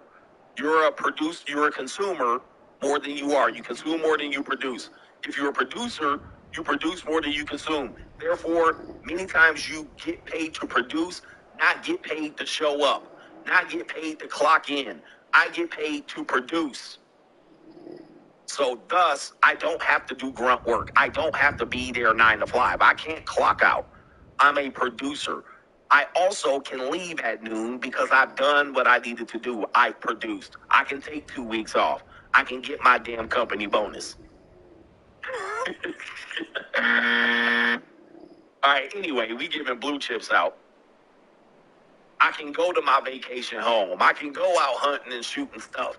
I can go out and get in the helicopter. I can go out and go to Dubai. Oh, man, shout out to Vince McMahon. He forever's going to be a part of our show. All right, and I'm not belittling that poor woman that got dookied on. This is crazy. All right, what do we got next? Is this the main event? No. We got Doom and Gloom CGA in the middle of the show. I better get to some super chats. I thought we were going to get done early. Yeah, never think that the manager and the supervisor and the C-suite exec's going to do what you do. Yeah. What do we got here? Miles Shumley, salute, coach. I noticed recently that a woman's political affiliation and religious beliefs doesn't matter in today's age. I've seen Western women from all walks of life participate in frivolous sex. Plus, all women bait and switch at some level. Feminism is too strong. When women talk, it's all chicken balk. Yeah, political affiliation is important for a lot of people. So there's that. But religion is gone. We've lost God. God is gone. God's away on business. For women, for sure. Because God was a patriarchy. Charles W. says, keep teaching, coach. I know no debt changes your life. It is life-changing. Experience no debt. And most people that are really struggling financially are in debt. It is a game changer. Get out of debt. Debt encourages desperation. And many times you're not going to be able to lump sum that debt off. And you're going to have to realize that one of the reasons you're in debt is that you lived your life for first, and now you got to pay it off later. And then you're going to pay it off way more. So be careful with debt. So whatever you're paying off or required to pay off, that means hopefully you enjoyed building that debt, because it's going to be a hell of a lot paying to pay it down. As Space Wheel Travel says, did payroll for 3 months for ADP. So stressful. Yeah, there's nothing like payroll. I dated a woman, messed around with a woman, I would say, that did payroll. And I have a relative that works in a business that does payroll. Not a good job. Because these people need their paychecks. They need their paychecks. So it's a stressful thing. That's what stresses you out. Because one little thing is messing up the time of getting these paychecks cut. And one little thing, if you don't get your paychecks cut and your employees don't get paid, you got a problem. So that's part of the stress. Payroll, I don't wish that on anybody. All right, shout out to Joshua Smith says, Hafiz, where are you? Shout out to you. G Money says, I just paid in full. Thanks for the advice. Free agent lifestyle, you're on your way. You're going to be glad you did it. You're not going to be glad doing it, but you're going to be glad you did it. Shout out to Cortez, pays some tuition, coach, free agent lifestyle for life. All right, I'm going to take super chats and we're going to get on. Shout out to JC says that was Kurt Angle that flashed on the screen. I love that meme. The dictator says an OG in prison told me that 90% of men are in prison because of a woman. When I started to dig into it, what he was saying, OG was right. People don't want to admit this, but 90%, I would say that is true. 90% of men that are in prison, it's over a woman. It's not, when we say it's because of a woman, it seems like we're blaming the woman. But we don't want to put the blame on the woman per se. But definitely, it probably centered around a woman. You were trying to pay a bill, so you started scamming. You were trying to get to these hoes, so you started taking a shortcut. You were dirty macking. Somebody took your hoe, your girl, your wife. You clapped them. Okay. You were trying to impress the hoes on the sideline at the basketball game, and you knocked the ninja out, and he lost his life. Right. You were trying to sell dope to keep up with these hoes. Domestic violence. Some of you loved the woman too much, and you loved her until she didn't breathe no more. Okay, you didn't want to lose your girl to another man. Now there are some exceptions then, but yeah, a lot of guys live a lifestyle really predicated around. It's kind of like It is what it is. So we don't want to blame. We're not blaming the woman, but yeah, it's the truth. Because then, if we just say it's because of her, then we're not giving accountability to the guys. You don't want to shoot a guy, right? Because you want to keep a girl. But many times, these are things where they're centered around. You're trying to impress these hoes, so you choose to gangbang. But gangbanging life and selling drugs and shooting and just got you in jail. And most of it was you were trying to get in the position of impressing these hoes. And the hoes were impressed. They were impressed by you. Mm-hmm. Yeah. A lot of guys get disrespected in front of a woman. You get disrespected in front of a woman. You're going to shoot somebody. You're going to shoot somebody. Right when you're young and you're full of vigor, young lions. Who remembers these days? I remember because I was a young brother. I'm not in this situation now. But you outside, everybody having fun, and a ninja disrespect you in front of the hoes. You like, everybody, Alex, skinny, pop. Somebody going crazy. You got too emotional over, and so we try to tell men, and one of my messages to young men is, stoicism is your savior. Really don't get too emotional around these women. Because if you ever look at men in jail, it seemed like a good idea at the moment to shoot up the club, and you thought these hoes was going to be impressed, and they might be sending you nudie pictures and flicks and Polaroids, but living life behind bars over some dumbass decision you made over a woman is not it.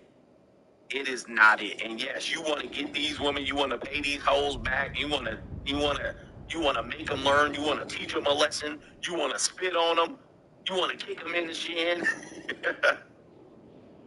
you want to pull that hand back. Man, leave these hoes alone, man. Leave them alone.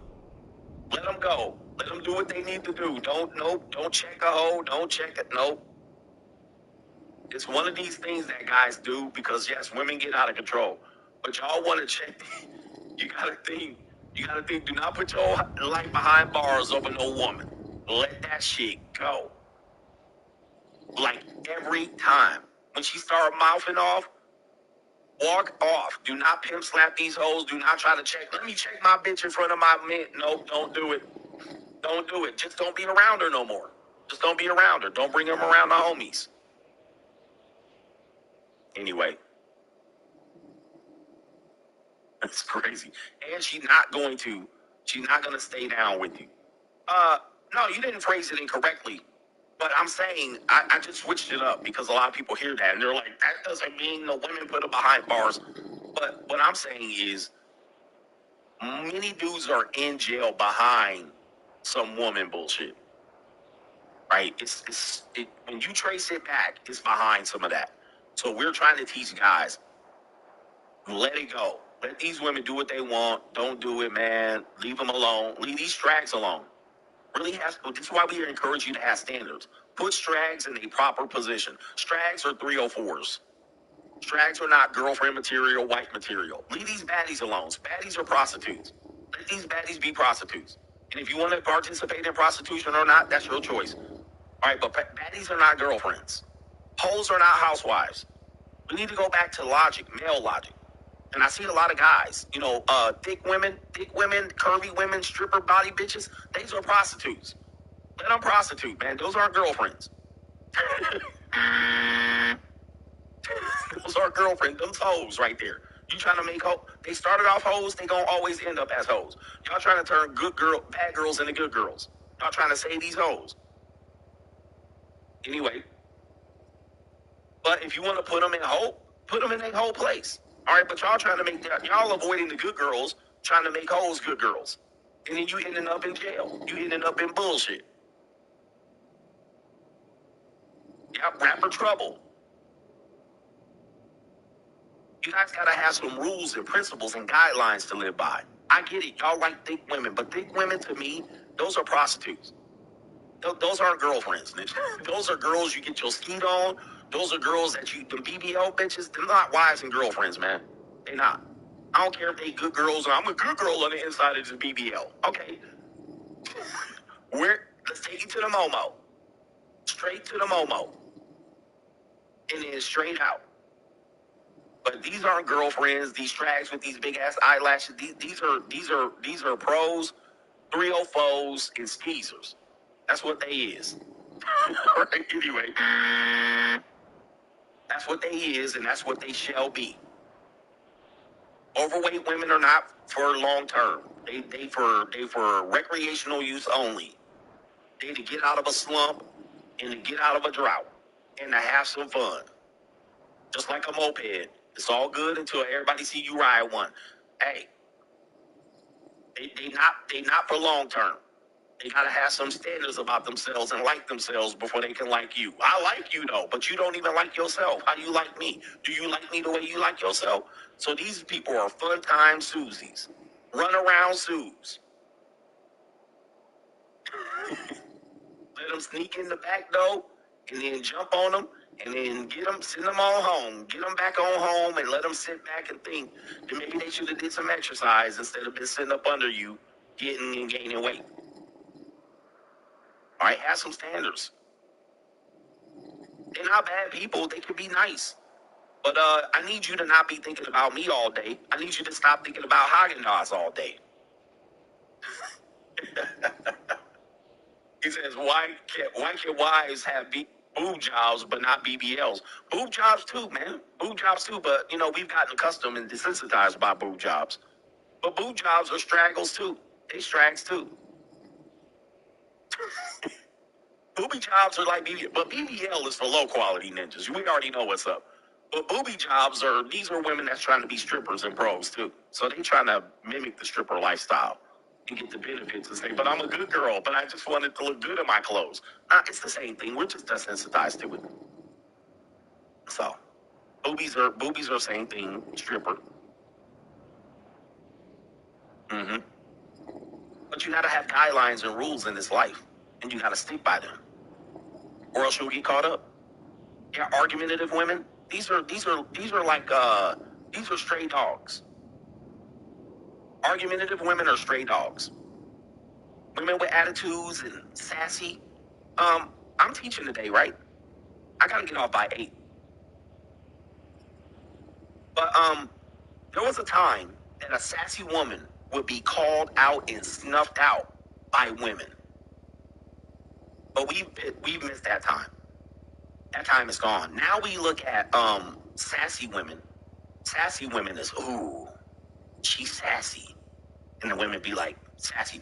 Do you guys know in the 80s, in church, when black church had a little bit of legs, if a girl was sassy, because most of the time, if you look, especially in the black community, even in white communities, y'all had to go to church.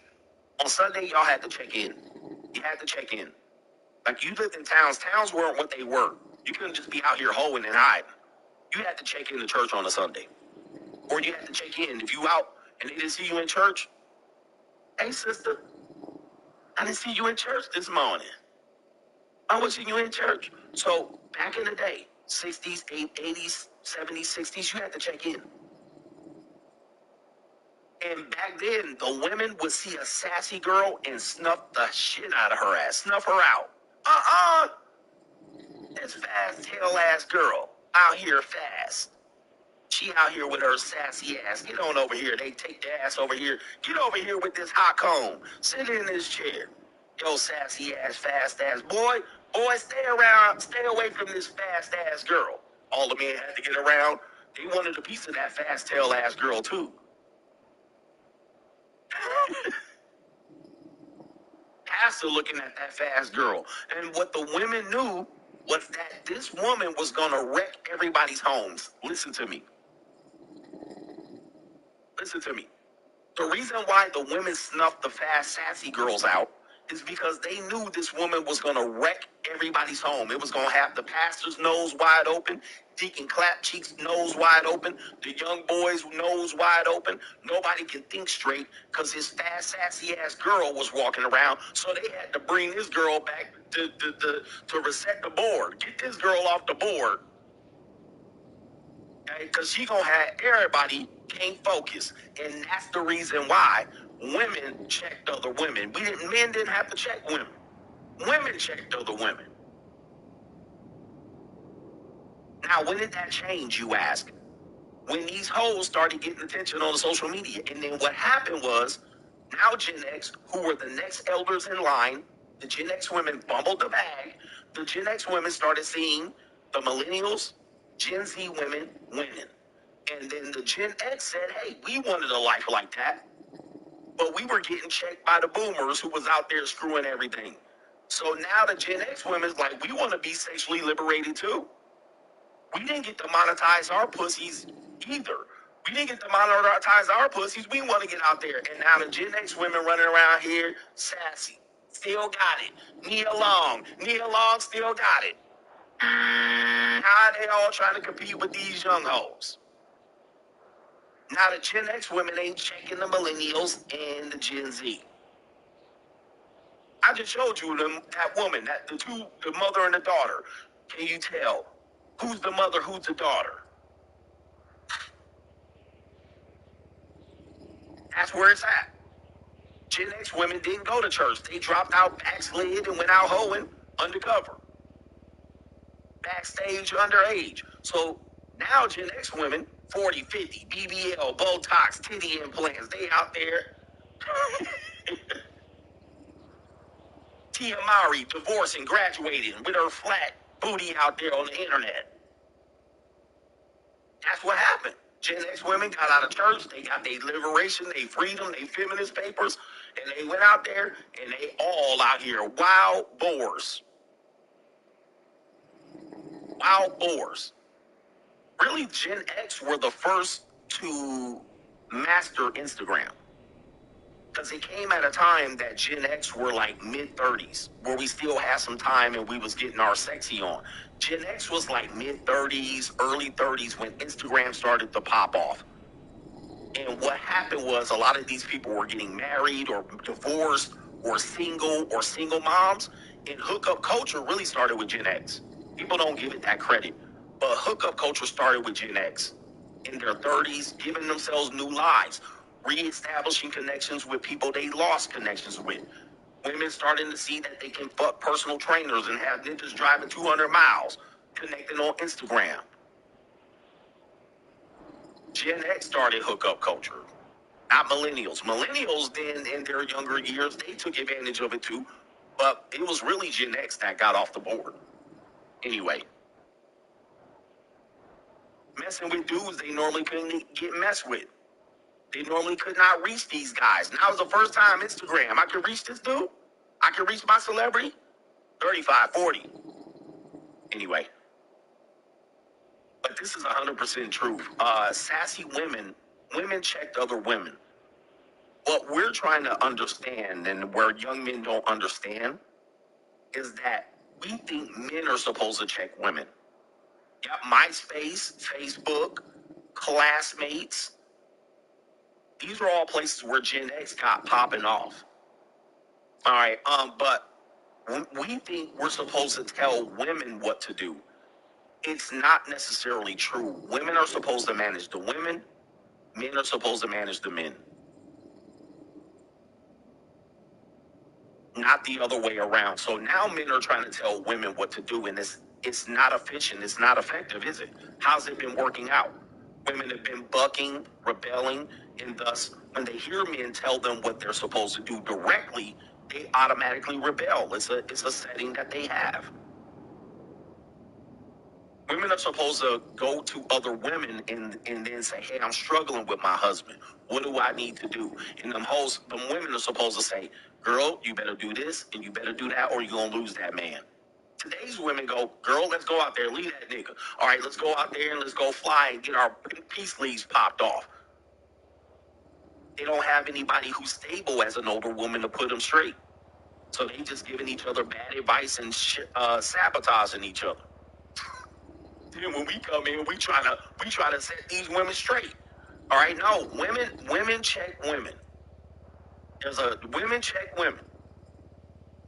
The older women are supposed to learn from their stupid mistakes, and then when they get older, they're supposed to check the younger women and be like, hey.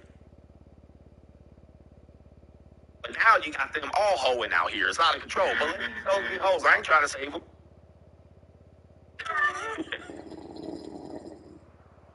I ain't trying to save them. Yeah, that's where we messed up. That's where it's messed up. In church, even though church has its issues, church was the center of that.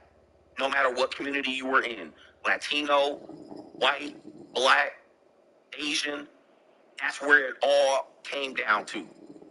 So if a girl was out there shaking her ass and she had to come into the church of the St. Patricia of the Pillow, and she had to come down there and get on her knees and repent, and she's smelling like liquor and rubbers, okay, the girls be like, girl, you got your club outfit on here, I see. You was out here doing the freak leak. You was down there at Freaknik, I see. Oh, Elder Jenkins saw you out there. I don't know how Elder Jenkins was out there, but Elder Jenkins told me you was out there at Freaknik. Yo, Daddy, where's Daddy at? Daddy's supposed to come in. All right now.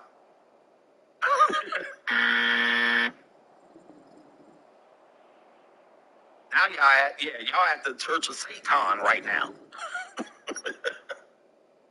All right, what are we doing, man? Thank you for these questions, by the way. Thank you for these questions. Let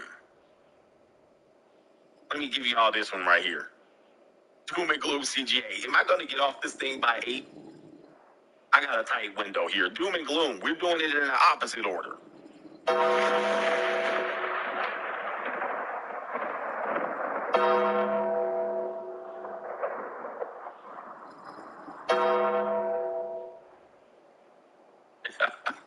Yeah, Elder Jenkins out here. Elder Jenkins. By the way, we used to live in towns that if your daughter